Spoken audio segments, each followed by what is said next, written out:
तोते ने क्यों दिया था माता सीता को श्राप। धार्मिक कथाओं के अनुसार बचपन में माता सीता अपनी सखियों के साथ एक बगीचे में खेल रही थी। तब अचानक उनका ध्यान पेड़ पर बैठे तोता तोती के जोड़े पर गया। ये जोड़ा माता सीता और प्रभु श्री राम को लेकर आपस में बातें कर रहा था, जिसे माता सीता छिप कर सुनने लगी। तोता तोती आपस में बातें कर रहे थे कि भविष्य के महान राजा श्री राम जन्म ले चुके हैं। वे एक महान प्रतापी राजा बनेंगे और उनका विवाह राजा जनक की पुत्री राजकुमारी सीता से होगा।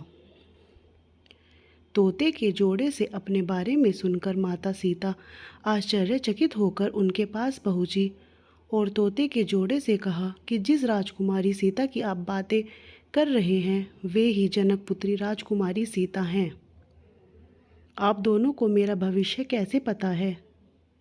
तब तोते ने कहा कि वो और उनकी पत्नी दोनों ही महर्षि वाल्मीकि के आश्रम के पेड़ पर रहते थे। महर्षि वाल्मीकि ही ये सब बातें अपने शिष्यों को बताया करते थे, जिसे हम दोनों भी सुनते थे। ये सब बातें हमें रटी हुई हैं। अपने भविष्य के बारे में और ज़्यादा जानने की इच्छा से माता सीता ने तोते के जोड़े को अपने साथ महल में रखने की इच्छा जताई, जिसे तोते ने अस्वीकार कर दिया। माता सीता अपनी जिद पर अड़ी रही और दोनों को पकड़ने की कोशिश की। तब नर तोता तो उड़ गया, पर उसकी पत्नी मादा तोता सीता माता की पकड़ में आ गई।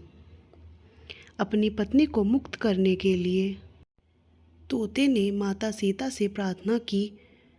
उसकी पत्नी इस समय गर्भवती है, इसलिए उसे छोड़ दें, पर माता सीता उस वक्त छोटी थी, इसलिए उन्होंने इनकार कर दिया। तब नर तोते ने माता सीता को श्राप दिया कि आपकी वजह से जिस प्रकार मुझे अपनी गर्भवती पत्नी से अलग होना पड़ रहा है, उसी तरह से आपको भी गर्भवती होने पर अपने जीवन साथी का वियोग सहना पड़ेगा। इतना कहकर नर तोते ने प्राण त्याग दिए। बताया जाता है तोते के श्राप की वजह से ही माता सीता को प्रभु श्री राम से अलग होना पड़ा था।